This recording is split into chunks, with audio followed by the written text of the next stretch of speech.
Assalamualaikum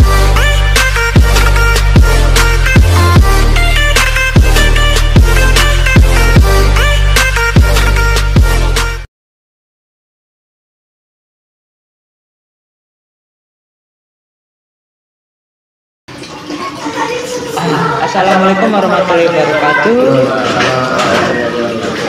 Kami dari mahasiswa Polinela akan bertanya tentang kegiatan pembenihan di tempat Bapak. Sebelumnya alamatnya di mana ya Pak? Untuk pembenihan saya itu berada di Gunung Jaya. Lalu latar belakang yang belakangi Bapak ini mau bangun usaha pembenihan itu kenapa ya Pak? Kalau kami boleh tahu? Oke, dilihat dari saya latar belakang saya membuat kolam itu karena dari pemasarannya. Karena di tempat saya khususnya di Tulang Bawang Barat itu pemasarannya prospeknya tinggi, dari untuk benihnya ataupun dikonsumsinya itu cenderung masyarakatnya suka dengan ikan seperti itu. Lalu dalam melakukan pembenihan nih Pak, apa saja sih alat atau sarana dan prasarana yang ada di tempat Bapak yang Bapak sering gunakan dalam pembenihan ikan? Oke, terkait dengan sarana dan prasarana yang saya gunakan itu tergantung dari komunitas apa yang saya kembangkan gitu. Saya ambil contoh dari komunitas yang sekarang ini saya benar-benar fokuskan, itu ikan nila. Untuk ikan nila sendiri, yang pertama sarana yang kita butuhkan itu yang pertama kolam, yaitu kolam pemijahan, pendederan ataupun kolam perawatan larva seperti itu. Kemudian dari prasarananya itu ada seperti serok induk, hapa, kemudian timbangan, lalu ada skopnet dan lain-lain. Oke, berarti di tempat Bapak ini khusus ikan nila saja? Tidak, ini saya ambil contoh dari nila. Contoh berarti lebih spesifiknya ke komoditasnya ikan nila. Iya, benar. Selanjutnya, bagaimana proses produksi atau secara teknisnya Pak dalam pembenihan ikan nila itu seperti apa Pak? Oke, terkait dengan teknik pemijahan ikan nila itu yang pertama kita persiapkan alat bahan dan media ataupun kolam. Jadi sebelum kita memijahkan ikan nila kita harus punya kolamnya dulu, sarana tadi ya. Kolamnya dulu yaitu kolam pemijahan, kolam perawatan larva, kolam penetasan, dan kolam pendederan seperti itu. Setelah kita punya semuanya, itu kemudian kita harus punya induk. Nah, untuk ikan nila yang saya kembangkan di rumah itu berjenis ikan nirwana. Ya, meskipun belum monosek, tapi untuk ikan nirwana, strain ini adalah strain yang sudah benar-benar bagus menurut saya dari segi pertumbuhan, dari segi itu untuk konsumsi benar-benar sesuai seperti itu. Kemudian setelah kita punya induk, kita punya kolam, hal yang perlu dilakukan kemudian kita seleksi induk. Untuk seleksi induk ini seperti ciri-ciri jantan betina itu kalau yang jantan untuk ukurannya dia lebih besar dibandingkan dari yang betina seperti itu. Kemudian untuk yang jantan sendiri dia memiliki 2 lubang, satu alat kelamin kemudian satunya anus. Nah, dan untuk warna tubuhnya itu dia cenderung berwarna pekat. Jika hitam dia hitamnya hitam pekat seperti itu. Kemudian yang betina itu dia memiliki 3 lubang, jadi satu alat kelamin, kemudian satunya untuk membuang urin, dan yang ketiga itu untuk anusnya seperti itu. Kemudian dari ukuran nila betina itu dia lebih kecil dibandingkan nila jantan seperti itu, bahkan bisa nyampe 2 kali lipatnya lebih kecil daripada si jantan. Misalkan si jantan ini setengah kilo ataupun 0,5 kilogram, yang betina itu kemungkinan di 2,5 kilo ataupun 0,3 kilo seperti itu. Kemudian untuk ciri-ciri yang betina selanjutnya dari untuk dagu ini dia lebih besar karena nanti kedepannya itu untuk proses pengeraman seperti itu, untuk proses pengeraman dan untuk proses si dia menyimpan telur seperti itu. Kemudian setelah kita seleksi kita pijahkan. Nah, untuk pemijahan sendiri saya menggunakan perbandingan pemijahan itu 3:1. Nah, kenapa saya menggunakan 3:1? Karena banyak hasil penelitian, banyak orang-orang yang senior itu sudah menerapkan 3:1 dan itu hasilnya maksimal karena diyakini bahwasanya satu induk jantan itu bisa membuahi sebanyak 3 betina dalam 3 minggu. Karena di sini saya menggunakan 1/3 dan kemudian waktu pemijahnya itu 3 minggu ataupun 21 hari. Nah, setelah pemijahan itu berlangsung, kita tidak lupa memberikan pakan dengan frekuensi pemberian pakan itu 2 kali. Jadi pagi sekali, sore sekali, seperti itu. Untuk pakannya sendiri, saya menggunakan pakan pelet. Jika diperlukan sebenarnya bisa kita tambahkan pakan tambahan, nggak masalah ya. Jika ada itu kita berikan pada siang hari untuk pakan tambahan aja sebenarnya, seperti itu. Nah, setelah proses pemijahan selesai, lanjut proses pemanenan. Nah, pada saat proses pemanenan ini kita kita kuras full kolam itu total, panen total kita kuras total, kemudian induknya kita ambil. Nah, terkadang pada saat proses pemanenan ini induk itu tidak 100% sudah mijah semua. Ada yang masih pengeraman, ada yang masih menjaga larvanya. Nah, di situ kita melakukan proses pengopiokan. Jadi si betina ini kita buka mulutnya, kemudian kita kopiok di air. Nah, ini adalah yang dinamakan proses pengopiokan. Tujuannya untuk tadi mengeluarkan telur ataupun larva yang masih tersimpan di dalam mulut si induk betina, seperti itu. Nah, setelah proses pemanenan ini selesai, kita pindah ke proses perawatan ataupun proses penetasan. Nah, untuk penetasan sendiri saya menggunakan corong tetas ataupun modifikasi corong seperti corong. Jadi di situ itu jadi telur dimasukkan kemudian dialiri full air yang berputar. Karena apa? Jika telur nila ini tidak digerakkan ataupun tidak bergerak, ini nanti dia akan menempel dan kemudian berjamur. Karena ketika berjamur itu nanti dia akan gagal menetas. Maka dari itu kenapa saya gunakan sistem yang berputar terus, itu untuk mengaduk si telur agar tidak menjadi satu, seperti itu. Pada saat kolam perawatan larva ini kita benar-benar harus menyiapkan kolam yang steril.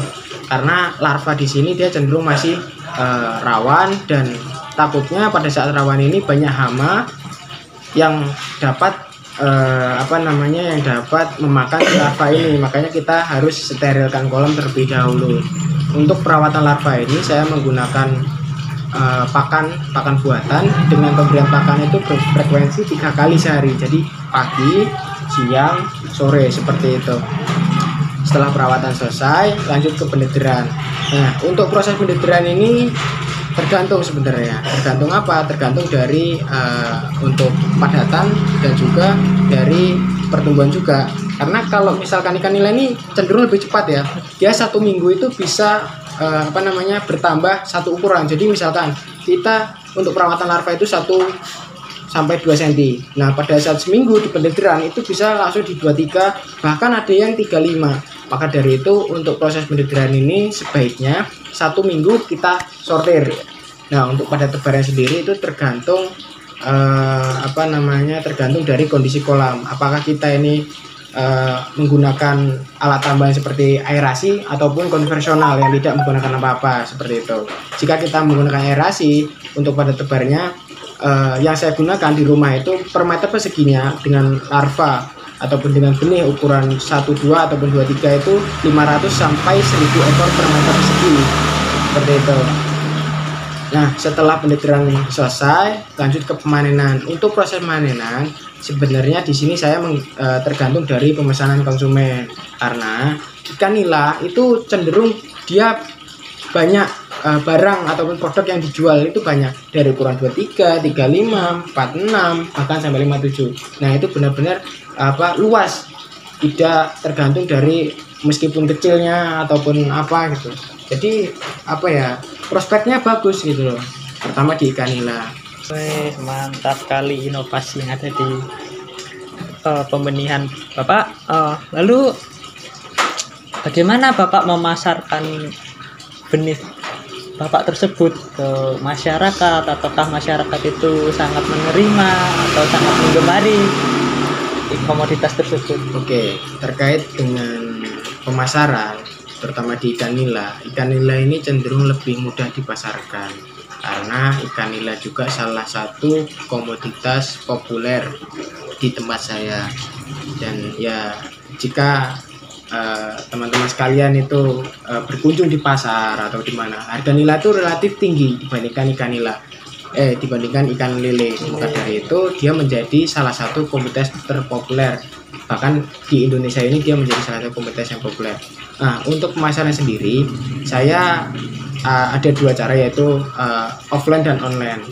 Untuk online ini sebenarnya saya ini untuk menambah jaringan pemasaran supaya orang-orang lain ini tahu yang sebelumnya belum tahu gitu ya.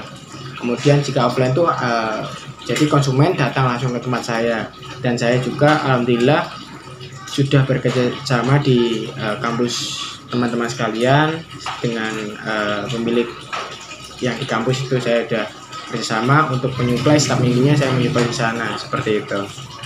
Woi, mantap sekali Bapak ini cara memasarkan benihnya ya. Lalu bagaimana Pak penanganan dalam proses prapasca dan pasca panennya Pak? Oke, terkait dengan pra dan pasca. Untuk pra sendiri, tentang benih yang mau dipasarkan ya, itu saya melakukan pemberokan terlebih dahulu. Karena apa? Takutnya jika tidak dilakukan pemberokan, maka nanti pada saat proses pemakingan dia akan metabolismenya akan tetap bekerja. Nah, pada saat metabolisme itu bekerja, itu kan mengeluarkan fases. Nah, fases ini adalah kotoran yang dia dihasilkan, dan itu dapat mengganggu pada saat proses pengiriman ataupun proses pemakingan. Karena apa? Fases ini kan dia diurai oleh bakteri. Nah, bakteri yang di dalam itu kan dia penguraian membutuhkan oksigen. Sedangkan oksigen kita ini kan tujuan awal untuk menjaga DO di dalam packingan itu kan untuk ikan. Nah, itu menjadi salah satu kompetitor di kebutuhan oksigen seperti itu. Jadi untuk pemberokan sendiri ataupun puasa ini saya lakukan 1 sampai 2 hari sebelum proses pengiriman ataupun proses pemasaran, seperti itu. Nah, untuk pasca panennya, sebenarnya pasca panen ini tergantung dari konsumen ya kalau bicara pasca, karena ini kan setelah panen seperti itu kan. Yang jelas jika tempat saya ini setelah pemberokan, saya packing, kemudian saya langsung hantarkan siapa yang mau menerima ataupun yang pesan, seperti itu.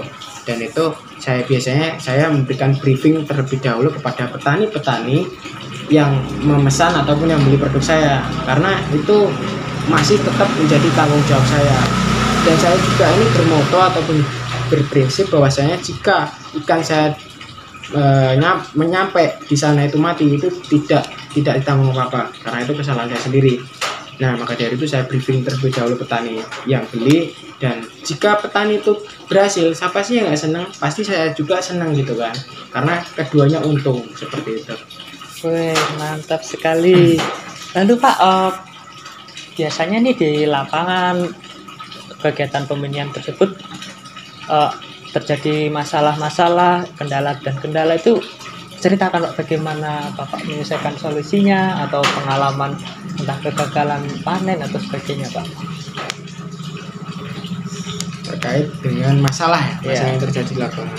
Untuk masalah ini sebenarnya jarang ada, terutama ikan nila itu jarang sekali terkena masalah. Yang terjadi itu biasanya yang sering terjadi untuk pada saat proses pemasaran ataupun pengiriman barang. Karena pengiriman barang ini kita tidak bisa 100% mengatur waktu. Karena kalau di jalan, namanya di jalan kita nggak tahu macetnya jalan sana, ini sana. Terus suhu yang pada saat pengiriman itu kan harus benar-benar dikontrol. Yang pada saat macet kena panas itu kan mobil panas, sehingga suhunya benar-benar panas. Nah, ikan yang di dalam packingan itu bisa mati semua. Nah, itu sering terjadi, dan ya saya memaklumin. Nah, untuk solusinya saya terkadang membawa es batu. Tujuannya untuk apa ya? Untuk menurunkan suhu yang terlalu panas tadi. Dan juga terkadang saya di jalan itu jika perjalanan sudah mulai jauh dan terasa suhunya mulai panas juga, saya beli air mineral dan saya sebar ke mobil supaya suhunya turun, tidak ada terjadi penguapan, seperti itu. Itu aja sih kalau di masalah pembenihannya, insya Allah lancar. Wow, mantap sekali dari petani Pak Firnanda yang sangat sukses Kami mengucapkan banyak terima kasih Pak atas inovasi, terus kegiatan budidaya di tempat Bapak mau bicara seperti ini. Kami mengucapkan banyak terima kasih dari atas nama Polinela sendiri. Dan ini kami akhiri. Assalamualaikum warahmatullahi wabarakatuh. Terima kasih ya Pak ya. Waalaikumsalam warahmatullahi wabarakatuh. Wabarakatuh.